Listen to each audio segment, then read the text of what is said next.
Amigos, continuamos con más de la entrevista a través de EBTV y le damos la más cordial bienvenida a un líder que llenó de temor al régimen.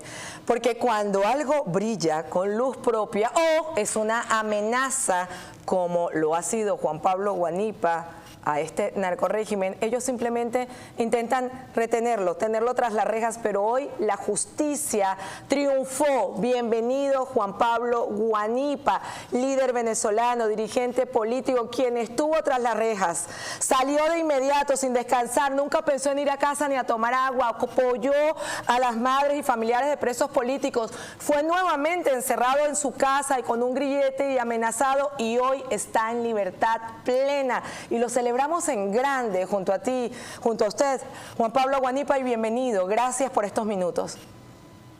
Muchas gracias a ti por esta invitación, por esta conversación. Y bueno, aquí estamos ejerciendo nuestros derechos como venezolanos, con cédula de identidad que tenemos en la Constitución, derechos. Eso es lo que estamos haciendo, ejerciéndolos.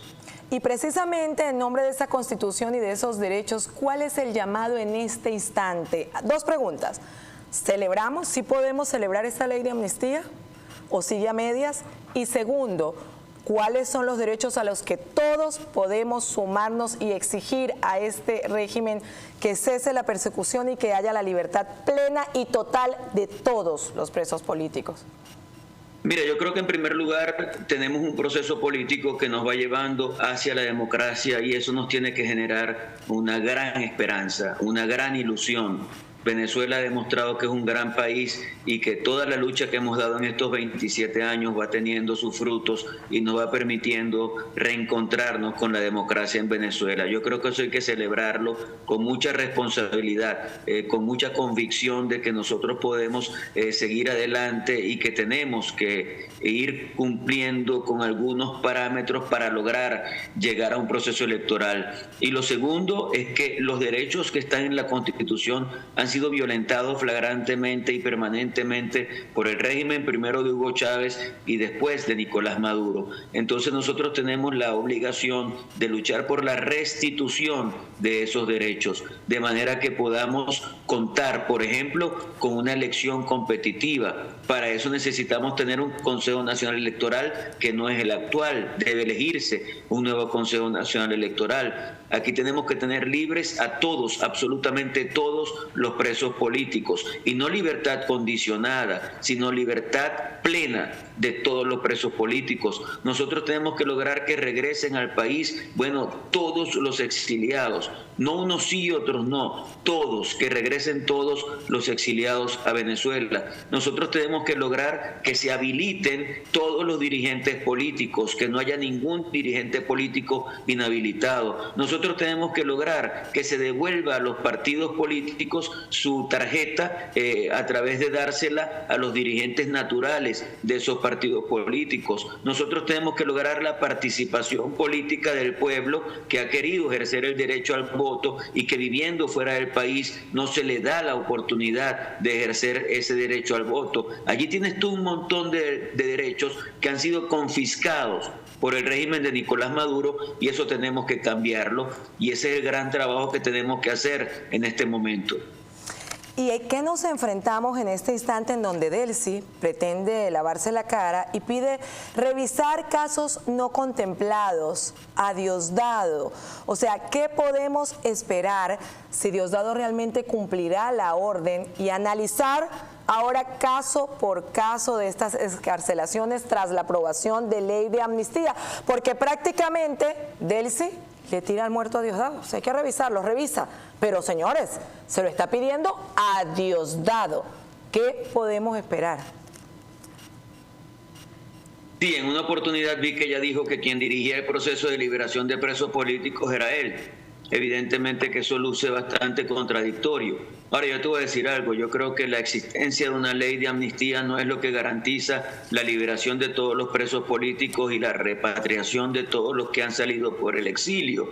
Yo creo que lo que puede ayudar a eso es realmente la voluntad política que evidentemente no existe. Porque cuando tú ves lo que están haciendo con esa ley de amnistía, te das cuenta que quieren excluir a algunas personas civiles y militares de la posibilidad de que se restituyan sus derechos. Entonces, eso no puede ser. Si tuvieran la voluntad para sacar a todo el mundo, ni siquiera haría falta una ley de amnistía. Fíjate tú que según las mismas cuentas del régimen, ellos han sacado más de 800 personas sin ley de amnistía. Así que en un régimen dictatorial ellos lo que tienen es que darle una orden al juez y ya, y sacan a las personas, entonces liberan a todos los presos políticos. Ellos hablan de reconciliación, pero vas a tener que utilizar también el propósito de enmienda para poder entrar a un proceso en el que puedas respetar el derecho que todos tenemos a ejercer nuestras funciones como personas, como ciudadanos, y hacia allá tenemos que ir.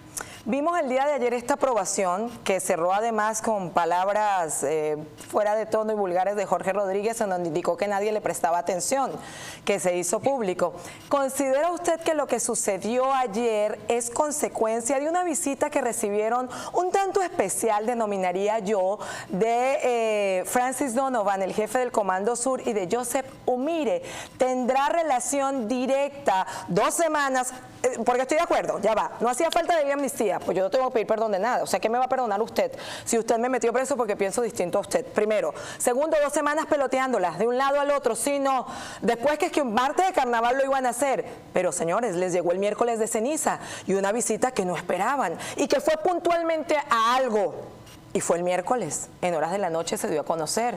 Llegó, y el jueves, surprise. Ellos son buenos y ahora Delcy dice revisa caso por caso. Tuvo que ver lo que sucedió ayer y lo que va a estar sucediendo con la visita del jefe del Comando Sur el miércoles al país. Mira, todo esto tiene concatenación. Evidentemente que a partir del 3 de enero Estados Unidos se convierte en un actor sumamente importante en Venezuela. Para mí, en este momento, utilizando el realismo político, tenemos que aceptar que son como los árbitros de los distintos procesos que se van llevando adelante en Venezuela hacia el logro de la estabilización económica y hacia el logro de la institucionalización del país. Entonces, claro, si tuviéramos en el régimen de la señora Delcy Rodríguez una actitud totalmente comprometida con lo que significa reinstitucionalizar el país, no tendríamos que estar en la situación de exigir que ella cumpla con las cosas con las que tiene que cumplir. Entonces yo sí creo que puede haber alguna presión por parte de los Estados Unidos para que ellos cumplan con lo que deben hacer. Y creo que todo lo que ha pasado es producto de todo lo que hizo Nicolás Maduro para irrespetar la soberanía y la voluntad del pueblo venezolano. Por eso lo que ha pasado y por eso nosotros tenemos que lograr que el país se estabilice en lo económico y logre volver al sistema democrático cumpliendo con los pasos previos que hemos comentado, de manera que eso permita que podamos tener una elección realmente competitiva, realmente libre, y sea el pueblo el que tenga la última palabra. Hacia allá tenemos que ir. Y ese es el hasta el final. Antes de llegar allí, hoy nos ha llegado de emoción ver y analizar cómo el pueblo zuliano le ha recibido, cómo los medios pues se han acercado, y nos encantaría para que aún pueda el mundo entero saber lo que sufre quien es valiente y se atreve a decirle al régimen lo que está haciendo, que nos narre los 3 tiempos en los que vivió y se enfrentó, cuando estuvo secuestrado, luego excarcelado y luego nuevamente carcelado tras las rejas, pero en su casa. O sea, ¿nos podría narrar lo que sintió y vivió en estos 3 tiempos? Bueno, mira, en primer lugar, yo fui a Caracas el día 28 de julio del año 2024, luego de ejercer mi derecho al voto, con el único objetivo de acompañar al liderazgo nacional y hacerlo. Mi idea era estar 2 días en Caracas, es decir, el día martes regresar a Maracaibo. Lamentablemente estuve 1 año y medio en Caracas sin ver a mis hijos, sin ver a mi familia, en una cosa que era absolutamente inaceptable, ominosa, innecesaria, pero eso fue lo que vivimos durante todo ese tiempo. Primero vino la clandestinidad y yo tenía apariciones puntuales en los eventos públicos a los que convocaban María Corina y Edmundo Machado. Esa fue una clandestinidad sumamente compleja porque yo tuve que pasar por unos 12 sitios en 10 meses y bueno, todo eso indudablemente que afectó. Después me detienen por aproximadamente 9 meses yo estuve solo en una celda. Y bueno, hubo muchas cosas, muchas vicisitudes. Te puedo contar rápidamente que los primeros 21 días yo los pasé con un uniforme único, sin bañarme, sin posibilidades de nada, 21 días completos. Te puedo contar, bueno, que tuve como colchón una colchoneta de 1 pulgada sin cobija en una zona muy fría de Caracas, con los zancudos comiéndome, o sea, todo lo que pasé en esos tiempos y todo lo que hice para superar la cárcel, y creo que gracias a Dios lo logré. Después de que ya salgo en libertad el día 8 de febrero, bueno, yo salgo con ninguna restricción que no fuera 30 días, presentarme cada 30 días al tribunal y prohibición de salida del país. Fue lo único que me establecieron como restricción. Y bueno, yo salí a ejercer mis derechos políticos, tranquilamente manifestar, tranquilamente ir a concentraciones, acompañar a los familiares de los presos políticos, ir a algunos programas de opinión, y bueno, inmediatamente me detienen, me vuelven a Aunque detener. no había ninguna medida cautelar, no existía, no estaba en el documento ningún tipo que impidiera que hiciera y realizara esas actividades, ¿correcto? Totalmente, yo no incumplí absolutamente nada. Lo único que me establecieron como limitaciones fue que tenía que presentarme cada 30 días al tribunal y que tenía prohibición de salida del país. Pero yo salí con todos mis demás derechos garantizados supuestamente y los ejercí con total pacificación. Yo no ejercí ningún derecho de manera violenta ni nada parecido, ni en la acción ni en el discurso.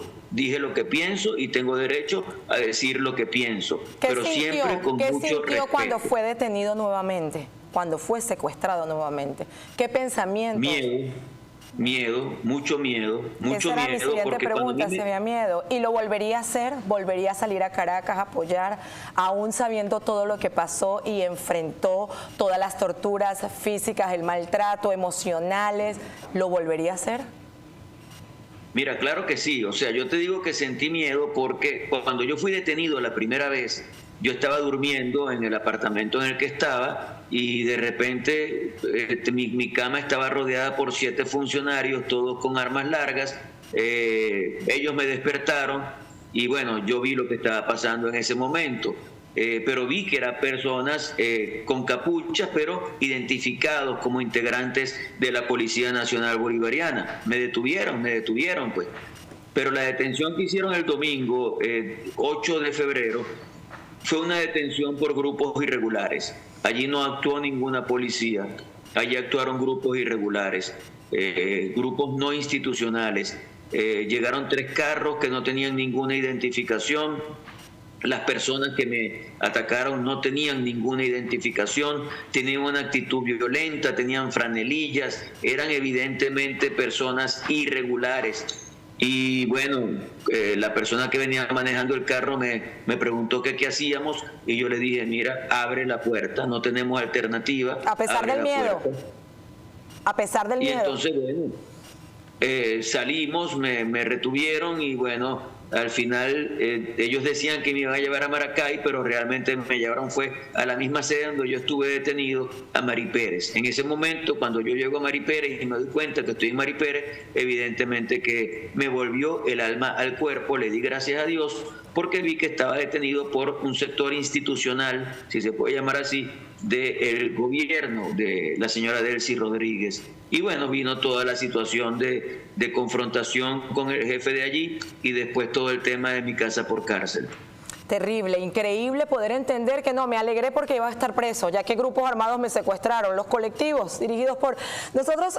Por acá le están escribiendo que María Corina presidente y usted de vicepresidente, y de eso vamos a hablar antes de despedir, pero antes hemos visto el apoyo del senador Rick Scott. ¿Ha tenido algún contacto con él a través del equipo de María Corina Machado? ¿Ha tenido también conversación directa con ella, sí lo sabemos, pero con líderes de acá de los Estados Unidos y específicamente con Rick Scott? Mira, yo tengo mucho que agradecerle al senador Scott y también a los representantes que han estado abogando por mi liberación y que lo han hecho con mucha vehemencia, con mucha fuerza. Yo no tengo contacto con ellos, evidentemente tengo que agradecerles, les he agradecido por las redes sociales, pero voy a tratar de conseguir sus contactos para agradecerles personalmente el gesto que han tenido en mi proceso de liberación. He conversado, como tú dices, con María Corina en 3 oportunidades y bueno, tenemos que profundizar un poco más esa conversación para ver cómo están las cosas en definitiva. Yo creo que aquí en todo este proceso es muy importante la conciliación de todos los partidos políticos, de la Unidad Democrática, de María Corina Machado, de Edmundo González, del gobierno de los Estados Unidos. Creo que todos tenemos que trabajar en conjunto para lograr que lo que fueron las etapas de las que habló el secretario de Estado Marco Rubio se puedan ir convirtiendo en realidad en el menor tiempo posible. Eso es lo que tenemos que lograr. Muchísimas gracias por estos minutos, por esta entrevista y sí celebramos en grande esa liberación total porque sabemos que vienen varios planes y estamos atentos a seguirlos. Señores, nos acompañaba Juan Pablo Guanipa, abogado, también dirigente político, líder venezolano, que por aquí aclaman como vicepresidente. Yo solo leo mensajes. Gracias por estos minutos. Muchísimas gracias a ustedes. Un abrazo. Amigos, de esta forma hemos llegado al final. Agradecemos su gentil compañía. En nombre de todo el equipo de la entrevista me despido. Miguel Ángel Rodríguez estará nuevamente aquí el lunes acompañándoles. Por ahora les pedimos que se mantengan en sintonía de toda la programación de EBTV. De inmediato, en tan solo minutos, viene Rafa Mejías con el noticiero, luego Mafe y luego Mafe Soledad con la otra emisión del noticiero. También tenemos al gocho.com y tampoco se pierdan La Grieta a las 6 de la tarde donde estaré acompañándoles esta servidora. Como siempre les pido, confíen en Dios, para Él no hay nada imposible. Muchísimas gracias. Este programa fue presentado por Easy Car. Entras caminando y sales manejando. Montano Miranda Law, abogados de inmigración con más de 16 años de experiencia. Construye un futuro seguro y legal para ti y para tu familia en Estados Unidos. My Braces, mi centro de salud bucal en Hialeah. EBTV Store, la tienda virtual de EBTV para ti.